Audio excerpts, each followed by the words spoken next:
I was just told that we are running late, so I'm going to be brief, all right? In my Energy and Society class, I see my kids here. All of the exams sound like this. A meditation on. Buy a hybrid, buy a regular, figure out for yourself what's the need. Quiz 2, a meditation on. Buy 10 CFLs, buy 10 incandescents, figure out for yourself what the difference is. Whether it is pounds of CO2 or dollars saved. Figure it out for yourself. You cannot cite somebody.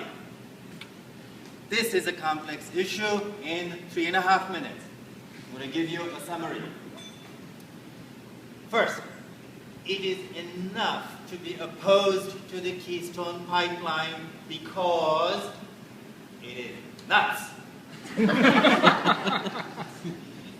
The environmental impact, the risk to the largest aquifer, a pipeline that long, and the risk of oil spill is enough to make a case to oppose it. Some will disagree. For me, that's enough. Put that aside. Remaining 2.5 minutes. What about the energy issue? Energy and Society students, your next quiz is going to be, they said if we build this pipeline, game over. That's a claim being made, that if this pipeline is made, game is over. The globe will warm by 3 degrees. It's very easy to get distracted by these things. If you can go to the NRDC's website, given, and use his numbers, 112 grams per megajoule of energy times 750,000 barrels per day times 2.64. Do the math. Do the units right. You will come back and do this. Because it will take until the year 3000 for us to increase CO2 by another 200 ppm if it were just the Keystone XL pipeline. It is not about a pipeline. There ain't a pipeline in the world big enough to bring oil at a rate that will make it game over. It's physically impossible. That's not the issue. The issue is this the beginning of us getting on a path where we start digging these deep tar sands? And if we build 50 of these Keystone pipelines, because they're economic, then indeed game over. All this hides on the energy front the most important question. Just follow this along, okay? Regular gasoline, 89 grams per megajoule, whatever. As Dr. Harper said, the tar sands, 112. This is 89, that's 112. Got it? Give me a nod. Tar sands, bad. Okay. Regular gasoline, 89. Tar sands, 112. That's the CO2 impact. They are bad.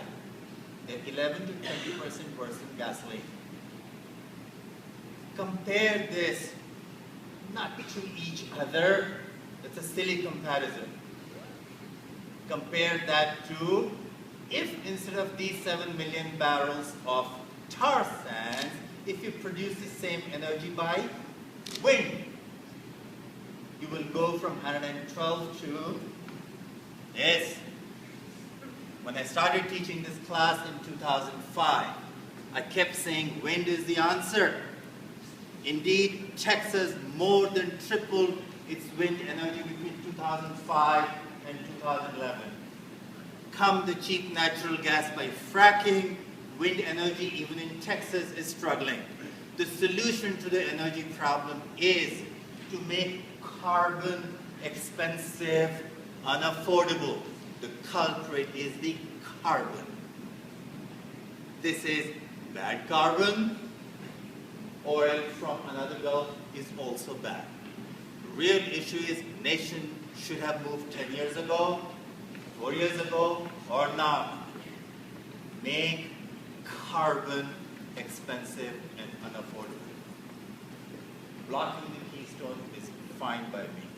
I would like you to write to anyone you want to about now is the time for us to have a comprehensive policy about greenhouse gases. Comprehensive, so that if you don't build this, you know what would happen right now? Instead of coming from here, you'll get the same kind of oil from Nigeria. What are you going to do about that? Or from Venezuela. What are you going to do about that? You're going to block Venezuela and Nigeria? It's not going to happen. But if you have a comprehensive policy, it will end this madness. Thank you.